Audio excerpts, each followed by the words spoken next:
Ya anak-anak bisa ngerti ya. Anak-anak paham ilmu. Taib yang ke-8 sering-sering berdoa minta husnul khotimah. Ikutin. Tawaffani musliman wa alhiqni bis salihin. Nah, ini masalahnya nggak ada terjemahnya, saya lupa. Artinya, matikan aku dalam keadaan muslim dan kumpulkan aku bersama orang-orang saleh. Nah, ini ya, udah pada hafal mungkin ya. Atau ya baca bareng Allahumma khtim lana bihusnil khatimah wala tahtim alaina bisu'il khatimah. Artinya Mas, ya Allah, akhirilah hidup kami dengan husnul khatimah dan janganlah Engkau akhiri hidup kami dengan husnul khatimah. baik, ini yang ke-8. Nah, membaca doa Sayyidul Istighfar. Jadi baca Sayyidul Istighfar itu harus pakai keyakinan. Apa ya? Baca bareng-bareng.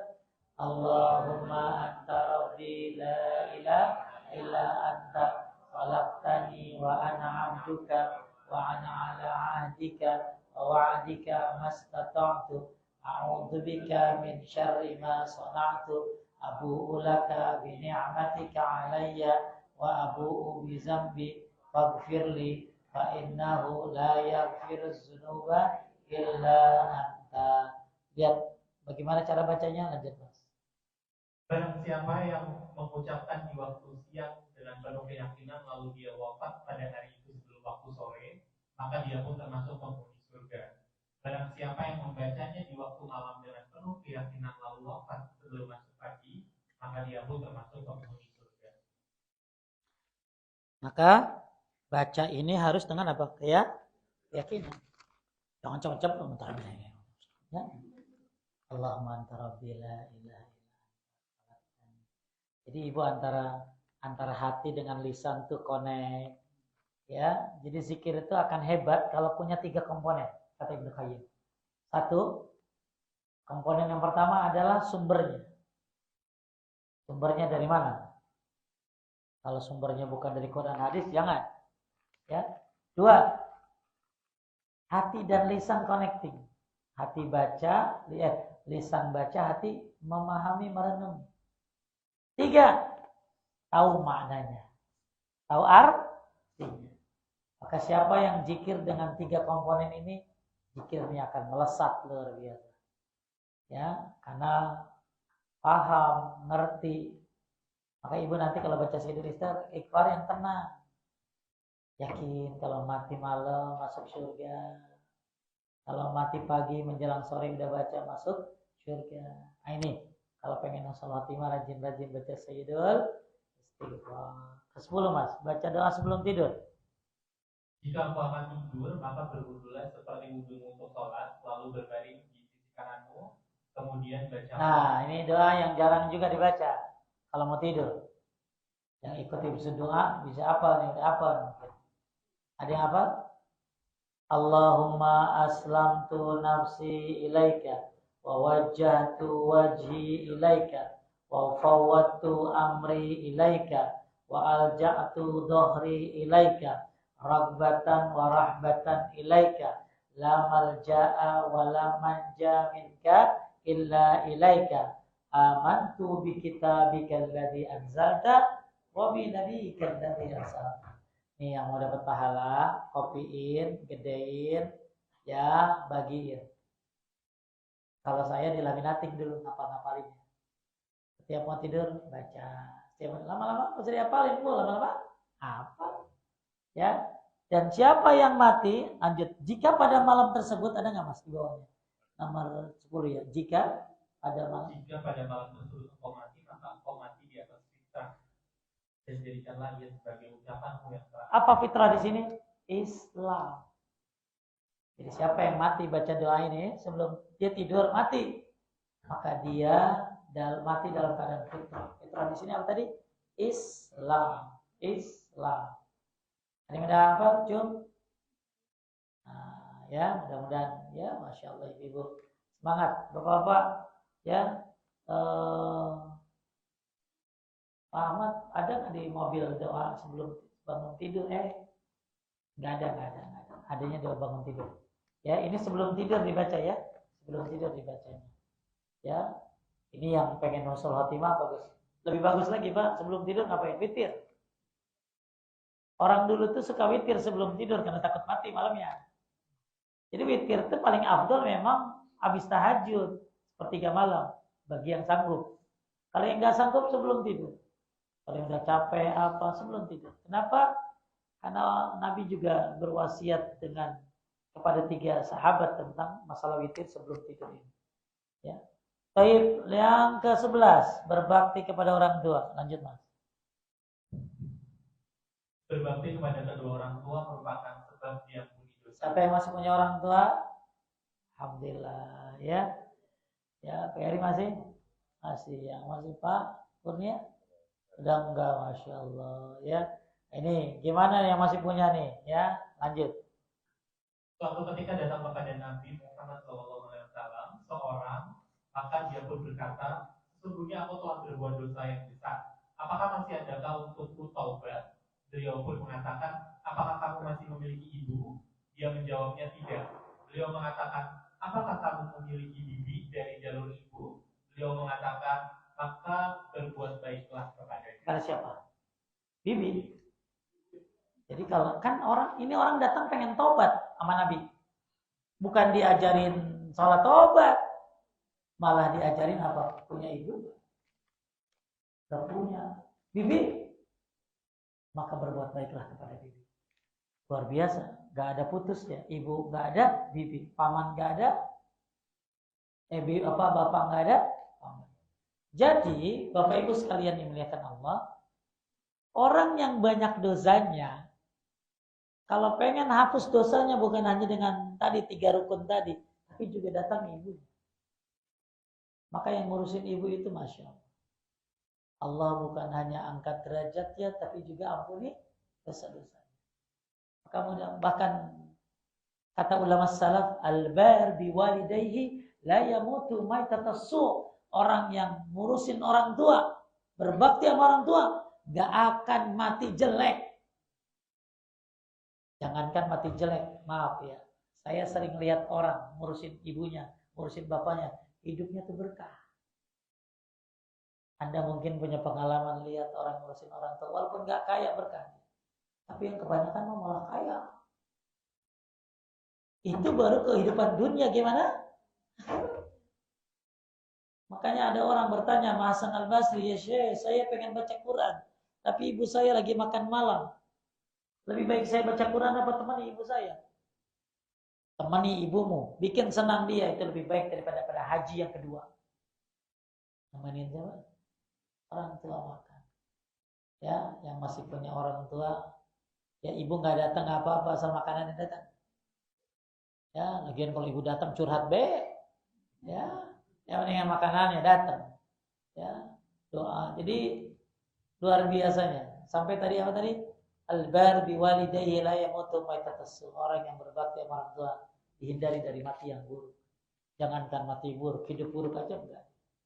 Ya, ini hebatnya berbakti sama orang tua, khususnya siapa tadi? Ibu, ya. Ini itu anak muda belakang siapa tuh? Ya. Anak muda, ya. Kamu punya ibu? Masya Allah, ya, berbakti ya. Mudah-mudahan ya, ini ya yang muda ya, bukan bapak ini itu ya, bapak depannya gitu ya. Ya. Ya, jadi yang masih punya orang tua ya, ibu-ibu masih ada yang punya orang tua? Masih, alhamdulillah ya, saya masih satu punya ibu ya. Nah, jadi ya disayangi, diperhatikan ya, apalagi didakwahi dengan pelan-pelan. Kalau dia marah ya diam aja, jangan dilawan ya. Baik, kemudian nomor 12. Hendaknya amalan yang disembunyikan lebih banyak daripada amalan yang tampak. Abdullah ibn Mubarak rahimahullah mengatakan, aku melihat Imam Malik, maka aku mendapati beliau termasuk orang yang khusyuk. Sungguh Allah telah mengangkat derajat beliau dengan sebab rahasia antara dirinya dan Allah. Yang demikian itu karena aku sering mendengar beliau memberikan nasihat, siapa yang suka dibukakan kelapangan pada hatinya, selamat dari kengerian sakratul maut dan dahsyatnya hari kiamat, hendaklah amalan yang disembunyikan lebih banyak daripada amalan yang tampak. Tuh, siapa yang pengen selamat dari kengerian syakaratul maut? Amalan yang disembunyikan, apa maksudnya? Gak dipamerin. Itu lebih banyak harusnya. Kalau sholat berjamaah nggak apa-apa pamer, maka akan wajib sholat berjamaah di masjid. Jadi Anda jangan mindak-mindak. Taman. Kenapa? Sholat berjamaah terang-terangan. Puasa Ramadan terang-terangan. Jangan lagi bulan Ramadan ditanya, Bapak puasa? Nggak boleh bilang-bilang. Emang harus puasa. Bulan Ramadan. Ya. Bulan Ramadan terang-terang karena wajib itu. Tapi kalau puasa sunnah lebih baik. Ya, ini mah dipasang di story. Alhamdulillah hari ini bisa melaksanakan Ayyamul Bid. Semoga ya,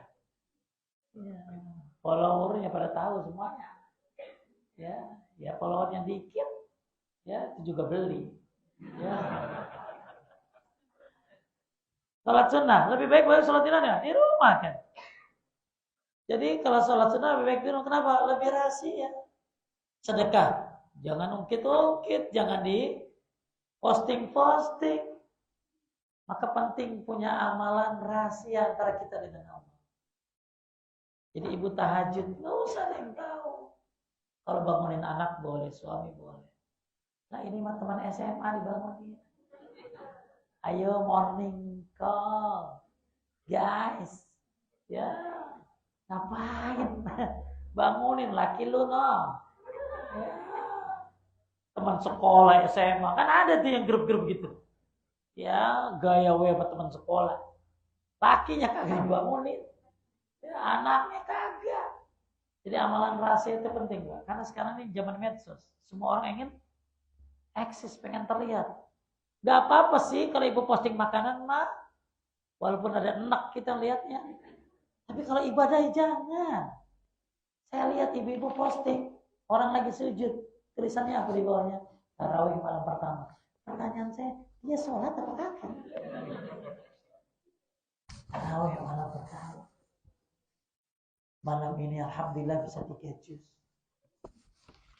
Amal rahasia lebih banyak akan kita. Mungkin Anda tidak terlihat amalan rahasianya, tapi Allah Maha. Tapi kalau yang berjamaah, majlis taklim, boleh terang-terang. Ya, jadi jangan akhirnya pada mindak-minduk, ini enggak. Ya. Baik, nomor 13. Ini buat ibu-ibu khususnya. Menjaga lisannya. Imam Ibnu Jauzi rahimahullah berkata, barang siapa yang telah menjaga lisannya di dunia karena Allah Ta'ala, maka Allah akan memberikan kemampuan kepadanya untuk bisa mengucapkan kalimat syahadat ketika akan mati dan ketika bertemu dengan Allah Ta'ala. Dan barang siapa menjadikan lisannya bebas mencela kehormatan kaum muslimin serta mencari-cari kesalahan mereka, maka Allah akan menahan lisannya untuk mengucapkan kalimat syahadat ketika akan mati. Hati yang jaga mulutnya. Suka cela orang, suka bully orang, suka mencari-cari kesalahan orang, maka kata Ibnu Jauzi akan terhindari dari husnul khatimah, akan terhindari dari mengucapkan syahadat.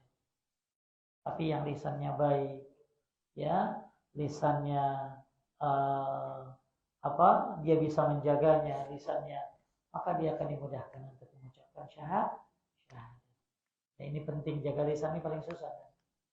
Alhamdulillah makanya Ramadan tuh solehah mendadak semuanya. Ya dijaga lisannya semuanya. Sampai mau gosipin, habis maghrib. Ya, habis maghrib salah juga. Emang Ramadan gibah kagak boleh, mau kapan juga, habis maghrib juga gitu.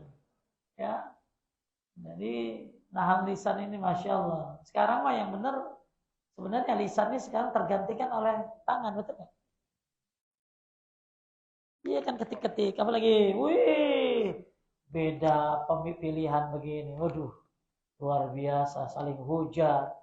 Ya, hati-hati, jangan sampai gara-gara ngetik lope sama yang haram, ya, atau berkata-kata yang kotor, maka kita akhirnya dihalangi mengucapkan syahadat. Ya, Bu, ada orang mau meninggal ngomong gini. Dia Pak, baca la ilaha illallah. Ini mah, ini mah, ini mah, ini mah, ini mah, ini mah, ini mah, ini mah. Ini Ibnu Qayyim nulis buku tentang orang macam-macam orang syaitan. Mungkin orang ini pedagang sehingga lupa sholat. Hati yang dagang. Ada lagi yang sebelumnya Pak ngucapin la ilaha illallah, malah apa? Ambilkan whisky untuk, ambilkan minum keras untuk. Kan orang bagaimana kebiasaannya? Ya, sampai naudzubillah ini bapak-bapak ceritanya. Ada ibu-ibu cerita sama saya. Ada bapak-bapak sebelum meninggal malah apa? Ngucapin nama mobil-mobilnya. Karena mungkin dia banyak mobilnya. Sampai kan pikirannya gitu. Hati-hati yang hobi ya, hati-hati yang hobi. Jangan sampai berlebihan. Iya, hobi Vespa, makanya saya jualin itu Vespa. Saya jualin. Udah kena ya, ya, saya jualin ya, sisa ya. Apa? Kenapa? Ya karena ini jadi berlebihan. Jadi cinta luar biasa. Berapa hari yang lalu saya ketemu sama orang punya Vespa sampai hampir 36. Gue minta jaga dikasih. Ya, 36. Ini takutnya hidupnya jadi ngurusin itu aja, benda aja, hati-hati. Ya, makanya ibu-ibu yang koleksi tas, ya kasih, ya kasih siapa ke? ya, kalau tasnya jelek, kalau saya bagus, jadi dipakai lah, biar nggak dihisap. Tapi intinya, saya lagi cerita ada orang meninggal, bagaimana kebiasaannya.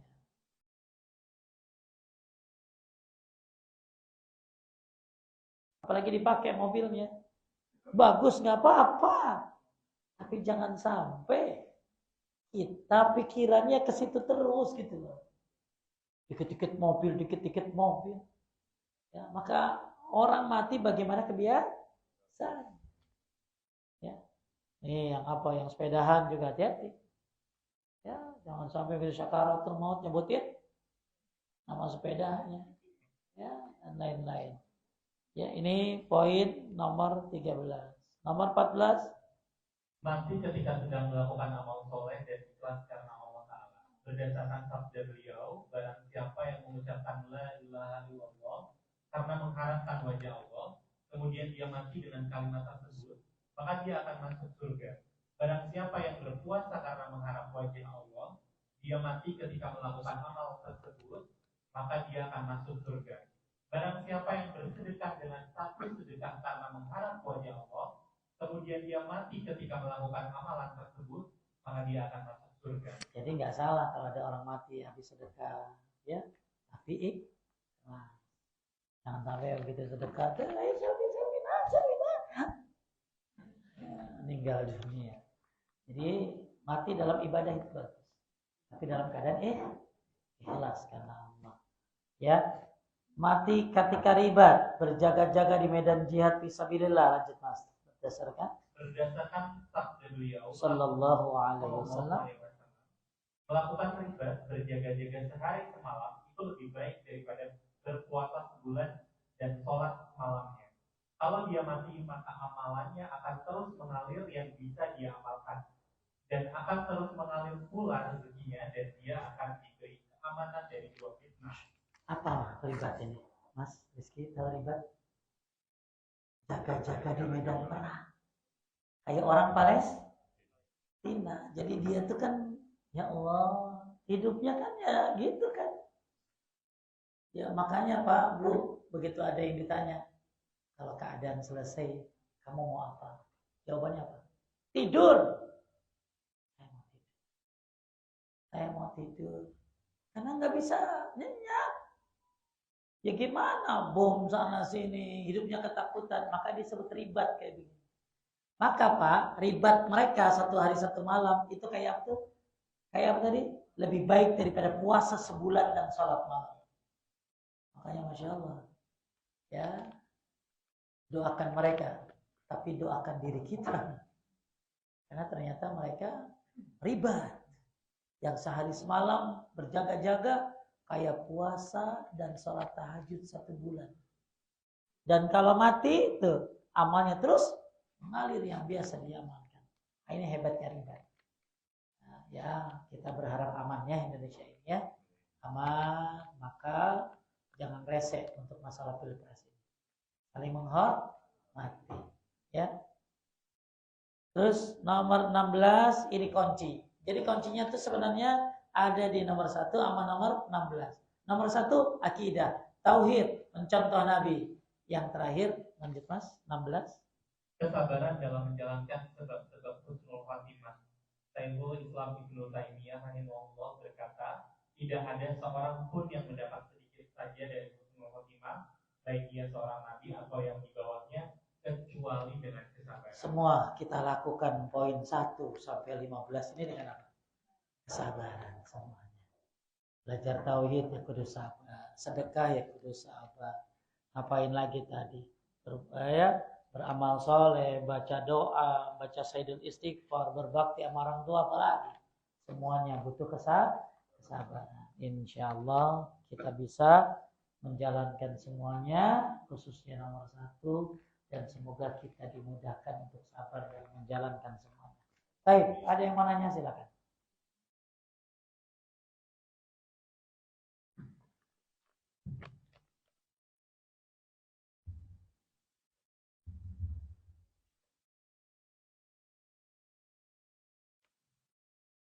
Silakan ibu-ibu, bapak-bapak kalau ada yang mau nanya. Ya, silakan. Assalamualaikum warahmatullahi wabarakatuh.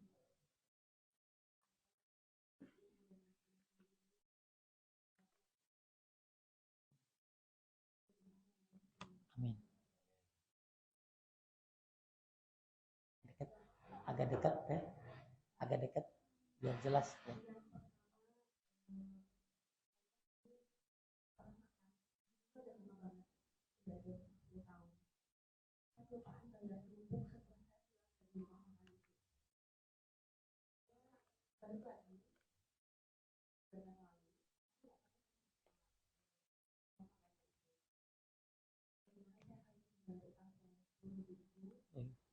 Rp10.000 benar. Ya, lah suamimu kan banyak makannya. Oh, ya. Memang kerupuk itu suka dilupain. Benar. Saya pernah kejadian kayak ibu. Balik lagi, alhamdulillah warteg masih stay di situ. Nah, kalau ini kan kejadiannya ternyata udah nggak ada. Maka yang kita lakukan adalah kita sedekah atas nama orang itu. Sesuai dengan nilainya. Ya Allah, ini kerupuk ya 10.000, saya niatkan sedekah pahalanya untuk yang punya warung tersebut. Ya, sama kayak utang. Anda punya utang 500.000, orangnya udah nggak ada, anaknya nggak ada, ahli warisnya nggak ada. Anda sedekah ke masjid, niatin ini buat si yang dihutangi. Tapi berapa minggu kemudian orangnya datang lagi, ya Anda tinggal bilang saya sudah sedekahin, nggak terima, ya bayar lagi. Berarti yang 500.000 itu udah Anda pahala buat Anda. Ya, ada lagi? Nah, kerupuk lagi, bukan? Apa lagi?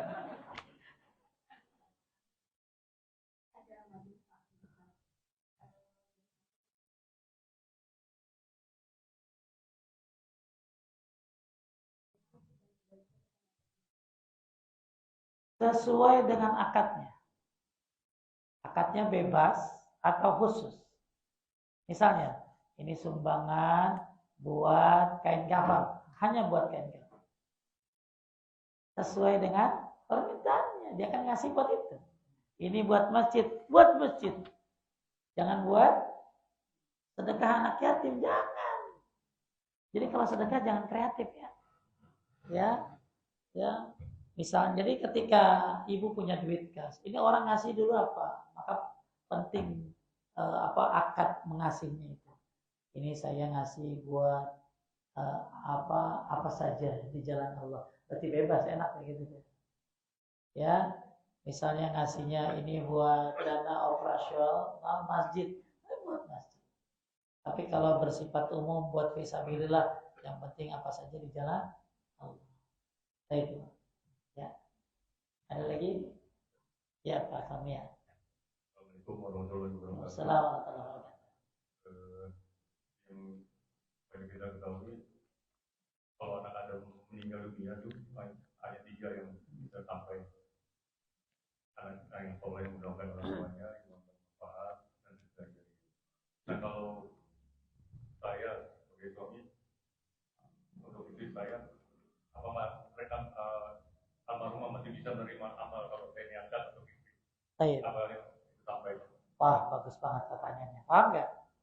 Ya, sebenarnya yang diriwayatkan oleh Bukhari cuma 3. Tapi kalau dikumpulkan dari riwayat-riwayat semuanya ahli hadis, itu kurang lebih ada 9.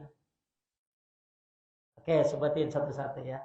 1 tadi ilmu yang bermanfaat. 2 anak soleh. 3 sedekah jariah. 4 sumur yang dia gali.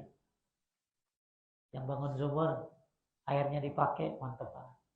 5 sungai yang dia alirkan. Kan ada ya abri masuk desa bikin sungai. Ya.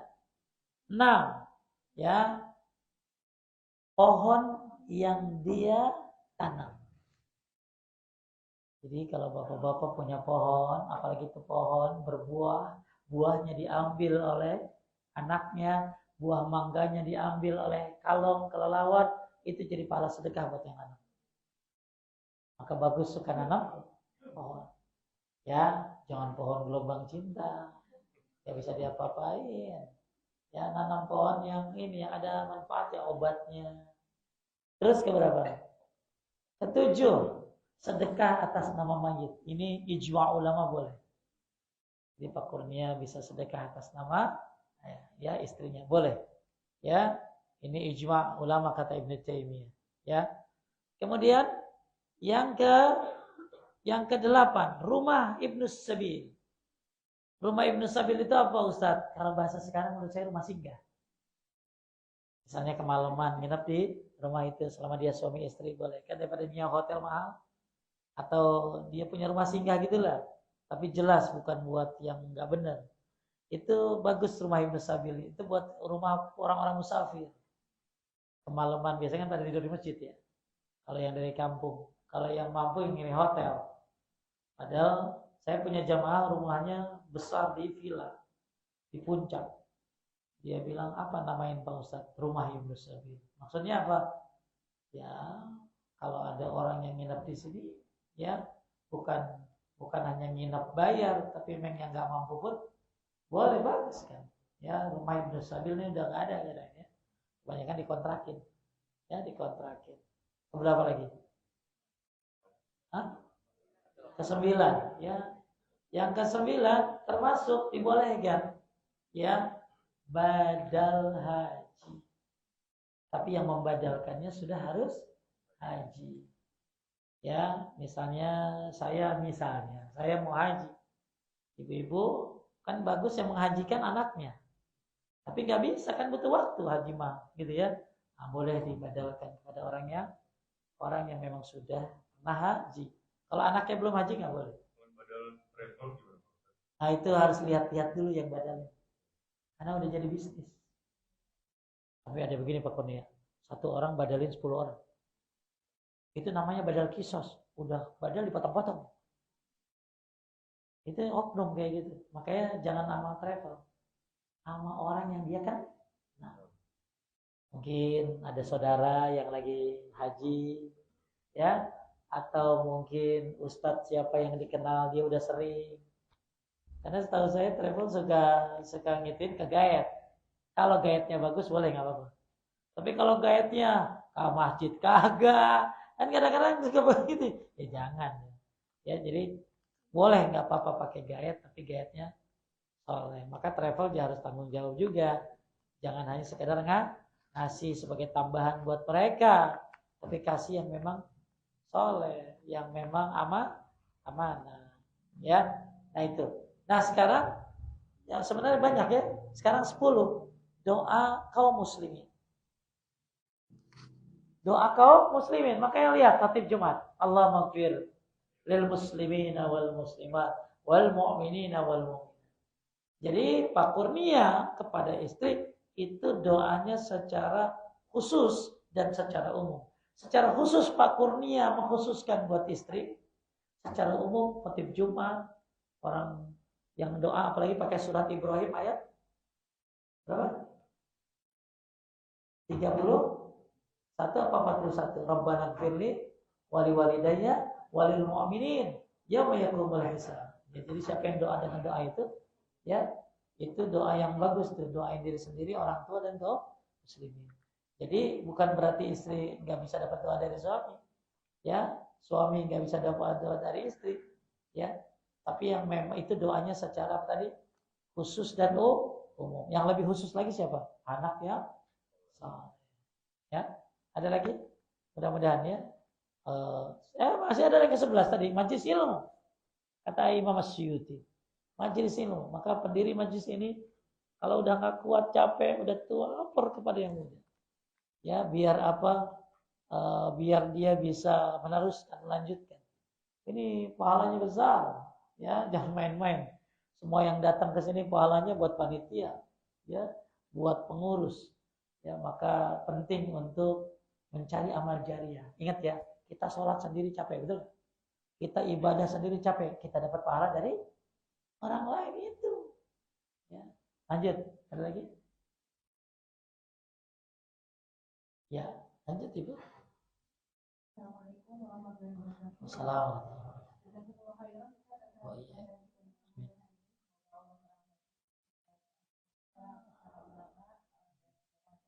Amin. Amin.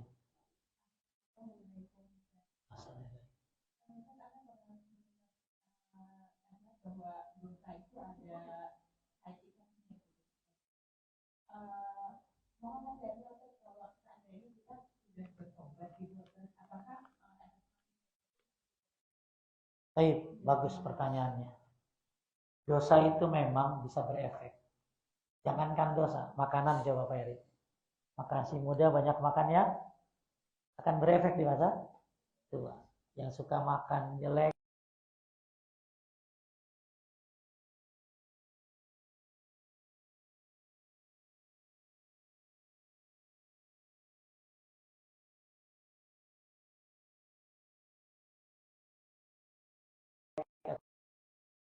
apa dosa itu ada efek.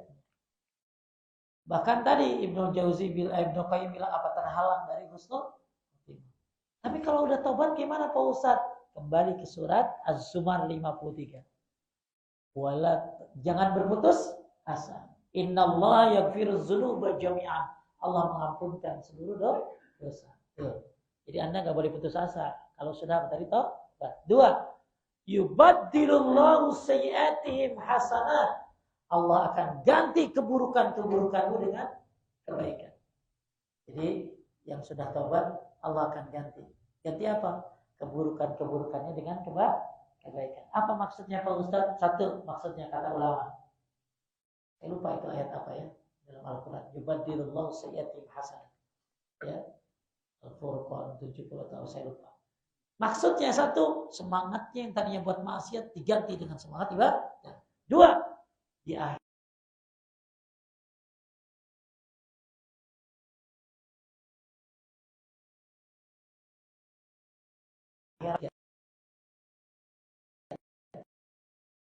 yang ini Pak Ustaz, saya perkes ini Pak Ustaz, saya perkes. Dosamu besar, ampunan Allah lebih besar lagi. Siapa yang nggak pernah? Ya kalau orang pernah badung, ya, yang penting kan akhirnya. Innamal a'mal bil khawatim. Amal itu bagaimana? Akhirnya bagus insyaallah. Ya, maka yang penting akhirnya, ya, akhirnya. Jangan sampai udah dulu error, sekarang udah tua error lagi. Ya, dulu malas, sekarang malas lagi, jangan. Masa kita mau balik lagi ke masa lalu. Ya, insyaallah. Cukup Bu, mudah-mudahan digantikan oleh Allah. Ya. Bahkan ya, masa lalunya